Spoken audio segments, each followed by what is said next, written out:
আচ্ছা, 3 নম্বর যেটা রয়েছে এটা কোনো অঙ্ক নয়, এটা জাস্ট একটা কোশ্চেন। একটি পৃষ্ঠার উপর ভিন্ন ভিন্ন বর্ণের অক্ষর ছাপা আছে, এর উপর একটি আয়তাকার কাঁচফলক রাখলে অক্ষরগুলির প্রতিবিম্বগুলি কি একই সমতলে থাকবে? ব্যাখ্যা করো। তাহলে কি বলছে, একটি পৃষ্ঠার উপর ভিন্ন ভিন্ন বর্ণের অক্ষর ছাপা আছে, তার মধ্যে আমি যদি আয়তাকার কাঁচফলক রাখি তাহলে কি একই লাগবে? কখনোই না। একই যদি রাখি তাহলে প্রতিবিম্বগুলো একই সমতলে থাকবে না, তাহলে তাদের কি হয়ে যাবে, একটু বিবর্ধিত দেখাবে, একটু বড় দেখাবে, একটু পার্শ্ব সরণ ঘটবে তাদের, তাহলে একই সমতলে কিন্তু থাকবে না। ঠিক আছে, এটা আমি আর লিখছি না, এটা জাস্ট আমি মুখে আলোচনা করে দিলাম। এবার নেক্সট কোশ্চেন আমি চলে যাচ্ছি, এটার সাথে যেটা রয়েছে। আচ্ছা, তাহলে পরের কোশ্চেনটা কি আছে, অথবা ইয়াং এর দ্বিরেখা চিত্র পরীক্ষায় ছিদ্র দুটির ব্যবধান অর্ধেক এবং ছিদ্র ও পর্দার দূরত্ব দ্বিগুণ করলে ব্যতিচার ঝাড়রের কি পরিবর্তন হবে? আচ্ছা, এখানে আমরা সূত্র অ্যাপ্লাই করব। তো সূত্র কিরকম ছিল, সূত্র কি ছিল, ইয়াং এর দ্বিরেখা চিত্র, ডাবল স্লিট ছিল। আচ্ছা, তাহলে দুটো ছিদ্র, ছিদ্রের মধ্যেকার দূরত্ব কত ছিল, আমরা কি ছিল, সূত্র কি ছিল, ব্যতিচার ঝালরের প্রস্থ। আমরা জানি যে ব্যতিচার ঝালরের প্রস্থ সমান, প্রস্থ কি ছিল, beta equals to lambda capital D by small d. এখানে কোনটা কি, এখানে ল্যামডা তো আমরা সবাই জানি, ল্যামডাটা কি, আলোর তরঙ্গ দৈর্ঘ্য, এটা আমরা সবাই জানি, ল্যামডা হচ্ছে আলোর তরঙ্গ দৈর্ঘ্য। আচ্ছা, এখানে এই ক্যাপিটাল ডিটা কি, ক্যাপিটাল ডি হচ্ছে ছিদ্র এবং স্ক্রিনের মধ্যে যে দূরত্বটা রয়েছে সেই দূরত্বটাকে বলা হচ্ছে কি ক্যাপিটাল ডি। ঠিক আছে, তো ডি কি, ক্যাপিটাল ডি হচ্ছে ছিদ্র, সরি, ও ছিদ্র ও পর্দার ব্যবধান। আচ্ছা, এখানে স্মল ডিটা কি, তাহলে স্মল ডিটা হচ্ছে দুটো ছিদ্রের মধ্যবর্তী ব্যবধানকে আমরা কি বলবো, ডি, স্মল ডি। তাহলে ছিদ্র দুটির মধ্যবর্তী ব্যবধান, এখানে স্মল ডি হচ্ছে ছিদ্র দুটির মধ্যবর্তী ব্যবধান, ব্যবধান। ঠিক আছে, বোঝা গেল এতটা? তাহলে এইটা হচ্ছে মেন সূত্র, ব্যতিচার ঝালরের প্রস্থ, বিটাটা হচ্ছে ব্যতিচার ঝালরের প্রস্থ। ঠিক আছে, এইবারে এই সূত্র থেকে আমরা কি বের করতে পারবো, যে ছিদ্র দুটির ব্যবধান যদি অর্ধেক করি, ছিদ্র দুটির ব্যবধান অর্ধেক মানে এই যে ডিটা, এটা কি হয়ে যাবে, অর্ধেক হয়ে যাবে। আর কি বলেছে, পর্দার দূরত্ব দ্বিগুণ করি, তাহলে পর্দা, ছিদ্র ও পর্দার দূরত্ব, ছিদ্র ও পর্দার দূরত্ব কত, স্মল ক্যাপিটাল ডি, এইটা যদি আমি দ্বিগুণ করি তাহলে আমার কি পরিবর্তন হবে ব্যতিচার ঝালরের প্রস্থে। ঠিক আছে, কোশ্চেনটা বোঝা গেল। এবার তাহলে আমি ধরতে পারি যে ছিদ্র দুটির ব্যবধান অর্ধেক, তাহলে ছিদ্র দুটির ব্যবধান অর্ধেক করলে ডি ড্যাশ কি হয়ে যাবে, ডি ড্যাশ হয়ে যাবে ডি বাই 2। আচ্ছা, যদি আমি ছিদ্র ও পর্দার দূরত্ব দ্বিগুণ করি তাহলে এটা কি দাঁড়াবে, ক্যাপিটাল ডি ড্যাশ কি দাঁড়াবে, ক্যাপিটাল ডি ড্যাশ দাঁড়াবে দ্বিগুণ বলতে 2 ক্যাপিটাল ডি। ঠিক আছে, আচ্ছা, তাহলে নতুন যে ব্যতিচার ঝালরটা তৈরি হচ্ছে, ব্যতিচার ঝালরের কি পরিবর্তন হচ্ছে, তাহলে নতুন মানে বিটা ড্যাশ আমি ধরবো, তাহলে ল্যামডাটা কোনো পরিবর্তন হচ্ছে না, ল্যামডাটা ল্যামডাই থাকলো, ডিটা পরিবর্তন হয়ে কি হয়ে গেছে 2 ক্যাপিটাল ডি। আচ্ছা, আর স্মল ডিটা কি হয়ে গেছে ডি বাই 2। বোঝা গেল এতটা? এবার আমি এখান থেকে কি করতে পারি, আচ্ছা, এটাকে তাহলে আমি লিখতে পারি যে সমান ল্যামডা, 2টা উপর দিকে উঠে ডি বাই 2, আর 2টা উপরে উঠে যাবে, 2টা উপরে উঠে গিয়ে কি হয়ে যাবে 4, তাহলে 4 ডি বাই ডি এরকম আসবে। আমি 4টাকে আগে নিয়ে আসি, 4 ল্যামডা ডি বাই ডি, এটা আমি লিখতে পারি। এইবারে ল্যামডা ডি বাই ডি আমি কোথায় ছিল, বিটাতে ছিল, আমি লিখে দিতে পারি 4 beta beta dash equals to আমার কি বেরিয়ে এলো তাহলে বিটা, আমি এখানে লিখে দিচ্ছি beta dash equals to 4 beta. তাহলে ব্যাটিচার ঝালরের কি পরিবর্তন হলো, ব্যাটিচার ঝালর পূর্বের তুলনায় আরো 4 গুণ বৃদ্ধি পেল। ঠিক আছে, তাহলে পূর্বের তুলনায় 4 গুণ বৃদ্ধি পেল। এইটা যদি তোমরা যদি এই রিলেশনটা লিখে দাও তাহলেই হয়ে যাবে। ঠিক আছে, আশা করছি বোঝা গেল। এরপর আমরা পরেরটাতে চলে যাচ্ছি। ওকে,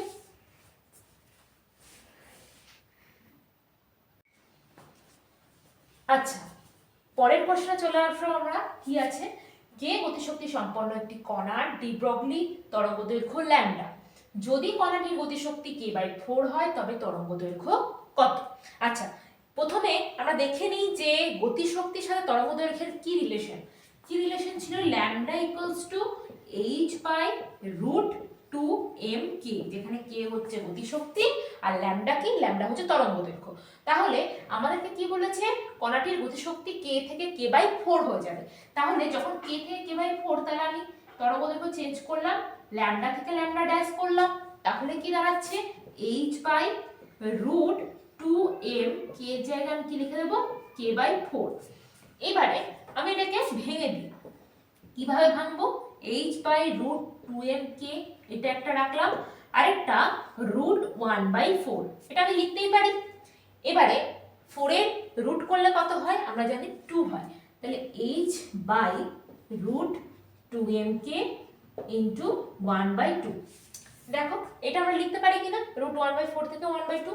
তাহলে এখানে দাঁড়ালো কি, ল্যামডা ড্যাশ ইকুয়ালস টু h/2টা উপরে উঠে যাবে, 2h/2m k। দেখো প্রথমটার সাথে কোথায় মিল আছে, এখানে আমি পেয়ে যাচ্ছি 2 ল্যামডা, এই পুরো ভ্যালুটা কি পেয়ে যাচ্ছি h/√2m k, এই পুরো ভ্যালুটা কোনটা, এটা হচ্ছে ল্যামডার ভ্যালু, তাহলে আমি এখানে ল্যামডা লিখে দিতে পারি। তাহলে এখান থেকে আমরা কি পেয়ে গেলাম, যে lambda dash equals to 2 lambda, relation বেরিয়ে গেল। তরঙ্গদৈর্ঘ্য কত, তরঙ্গদৈর্ঘ্য আগে যা ছিল তার থেকে দ্বিগুণ হয়ে যাবে। তাহলে উত্তর কি, তরঙ্গদৈর্ঘ্য দ্বিগুণ হবে। বোঝা গেল এটা? দেখে নাও, ফর্মুলা তোমাদেরকে জানতে হবে, ফর্মুলা না জানলে কিন্তু এগুলো করা যাবে না। না বুঝতে পারলে নিচে কমেন্ট সেকশনে জানাবে, আমি আবার চেষ্টা করব। ঠিক আছে, একটি আলফা কণা ও একটি প্রোটনকে একই বিভব পার্থক্যের মধ্য দিয়ে ত্বরান্বিত করা হলো, এরা যে ভরবেগ অর্জন করবে তার অনুপাত কত। তাহলে আলফা কণা আর প্রোটন, আমরা কি জানি যে একটি প্রোটনের ভর কত আর একটি প্রোটনের আধান কত। তাহলে একটি প্রোটনের আধান আমি ধরলাম হচ্ছে ই, একটি প্রোটনের আধান ই, আর ভর ধরে নিলাম, ভর ধরলাম mp। ঠিক আছে, তাহলে একটি প্রোটনের আধান ই, ভর mp। যদি একটি প্রোটনের আধান ই হয় তাহলে একটি আলফা কণার আধান কত হবে, তাহলে একটি আলফা কণার আধান, প্রোটনের যা আধান আলফা কণার আধান তার থেকে দ্বিগুণ, তাহলে 2e। আচ্ছা প্রোটনের যা ভর, আলফা কণার ভর তার 4 গুণ, তাহলে আলফা কণার ভর কত হয়ে যাবে, আলফা কণার ভর হয়ে যাবে 4mp। ঠিক আছে, আচ্ছা এরপর আমাদেরকে বলেছে এরা যে ভরবেগ অর্জন করবে তার অনুপাত কত। আচ্ছা ভরবেগ বের করার সূত্র কি ছিল, আমরা জানি যে ভরবেগ বের করার সূত্র ছিল ভরবেগ p, ভরবেগ p √2m k। ঠিক আছে, আচ্ছা k হচ্ছে এখানে গতিশক্তি, আচ্ছা m হচ্ছে এখানে ভর। এবারে যদি প্রোটনের ক্ষেত্রে আমি বের করি গতিশক্তি কত হবে, k, k কি হয়ে যাবে, k হচ্ছে আমরা জানি e * v, তাহলে প্রোটনের ক্ষেত্রে kp লিখলাম, তাহলে ev। আচ্ছা আর আলফার ক্ষেত্রে কি হয়ে যাবে, কে আলফা আমি কি লিখবো, কে আলফা ইকুয়ালস টু ই বলতে এখানে কত 2e, 2e into V, V হচ্ছে ভেলোসিটি। তাহলে হয়ে গেল কি, আচ্ছা এখানে আমি এবারে ভ্যালুটা পুট করে দেব। তাহলে p এর ক্ষেত্রে আলফা কণার ক্ষেত্রে p আলফা আমরা কত লিখতে পারি, √2 ইনটু m টা কত, m হচ্ছে আলফা কণার ক্ষেত্রে আমি যদি m ধরি তাহলে 4mp। আচ্ছা কে কত আলফা কণার কে হচ্ছে 2e ভি এটা।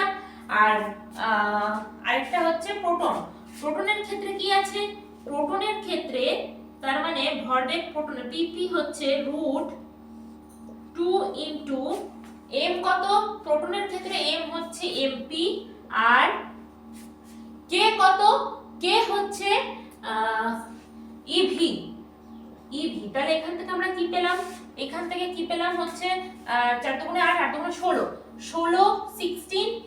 16 এমপি ইভি পেলাম। আমি এটা 4 টাকে বাইরে বের করে দিতে পারি, 4 রুট এমপি ইভি লিখতে পারি। আচ্ছা এখান থেকে কি পেলাম, √2 এমপি ইভি এটা পেলাম। আচ্ছা এবার আমাকে বলেছে কি, এরা যে ভরবেগ অর্জন করবে তার অনুপাত বের করতে বলেছে। কার কার প্রথমে কে আছে, প্রথমে হচ্ছে আলফা কণা রয়েছে, তারপরে কে আছে, তারপর আছে প্রোটন আছে। তাহলে প্রথমে আমি আলফা কণাকে রাখবো, তাহলে p alpha is to p proton, মানে আলফা কণার ভরবেগ ইজ টু প্রোটনের ভরবেগ। তাহলে আলফা কণার ভরবেগ কত দেওয়া আছে, 4 root mPV is to √2 mPeV। তাহলে আমার mPeV কেটে গেল, তাহলে 4 ইজ টু √2 বলতে পারি। আর যদি আমরা এটাকে করণে নিরসন করি তাহলে কি বেরিয়ে যাবে, তাহলে আমরা এটা করতে পারি যে 4 বাই √2, তাহলে এখানে আমি করে দেবো ইনটু √2, উপরে ইনটু √2, তাহলে সেক্ষেত্রে আমার হয়ে যাবে কি নিচে 2 হয়ে যাবে।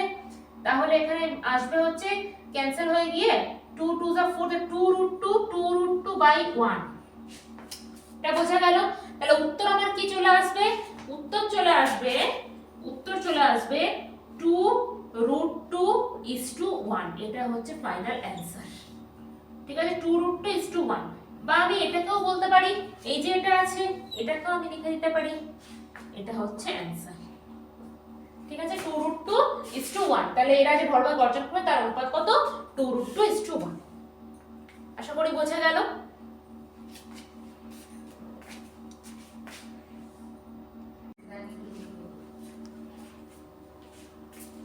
আচ্ছা 5 নম্বরের প্রশ্ন কি রয়েছে, পৃথিবী পৃষ্ঠে পৌঁছানো সূর্যের শক্তি প্রবাহ 2 calorie centimetre to the power -2 metre minute inverse.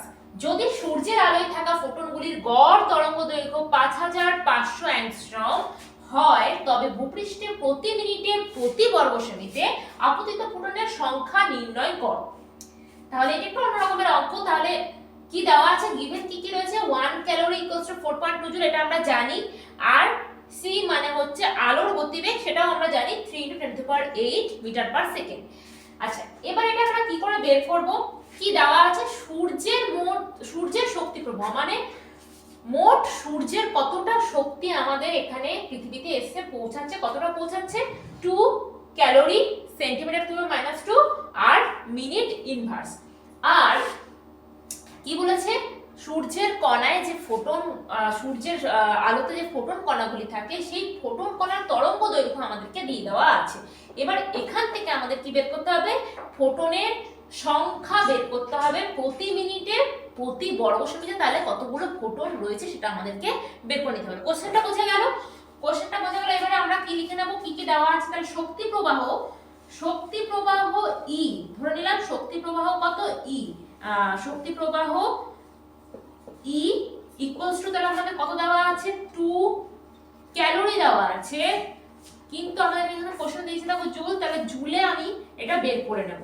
তাহলে জুল, ক্যালোরি থেকে জুলে 4.2 জুল, তাহলে আমি এটার সাথে ইনটু করে দিতে পারি 2 ×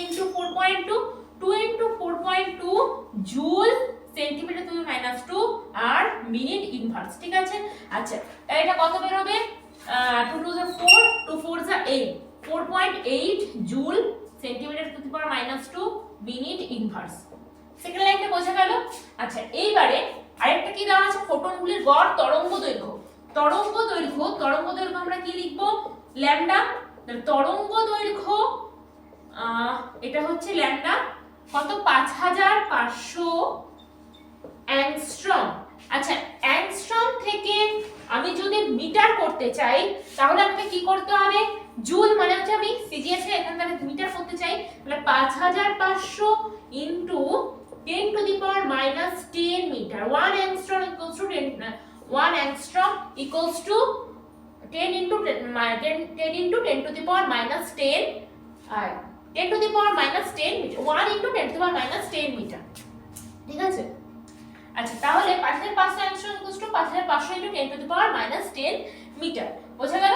আচ্ছা এইবারে আমরা তারপরে চলে আসি যে এখান থেকে আমি কি আর কি কি লাগবে আমার।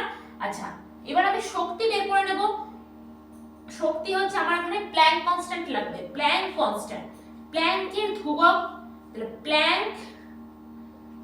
প্ল্যাঙ্ক ধ্রুবক h এর মান কত, h এর মান হচ্ছে 6.626 into 10 to the power -34 joule second.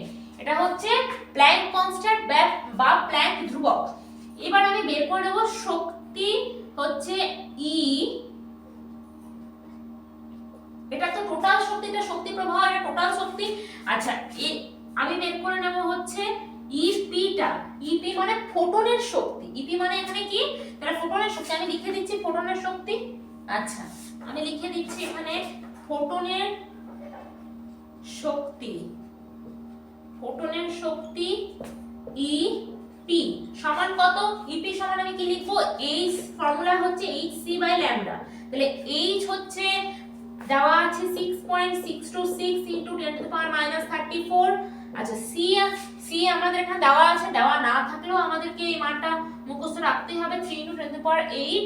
R lambda কত দেওয়া আছে, ল্যামডা দেওয়া আছে আমাদের এই যে ল্যামডা আমরা 5500 into 10 to the power -10, এটা আমরা দেখে নিয়েছি। ঠিক আছে, এবার যদি আমরা এখান থেকে ক্যালকুলেশন করি, ক্যালকুলেশন করলে আমরা যেটা উত্তর পাবো এখান থেকে, এটা পাবো হচ্ছে 3.614 into 10 to the power -19।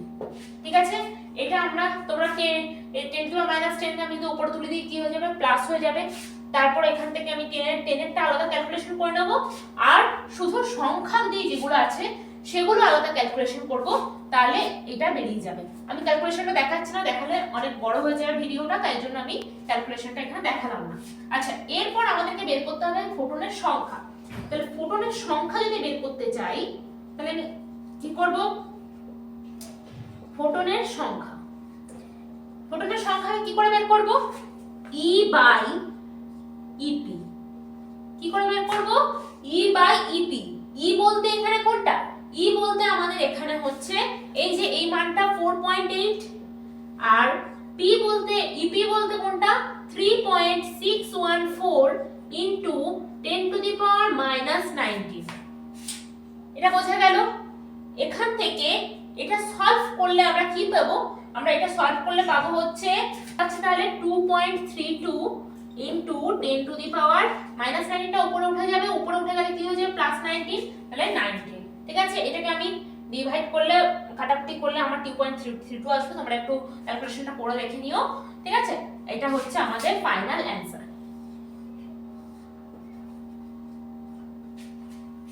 দেখে নাও ভালো করে।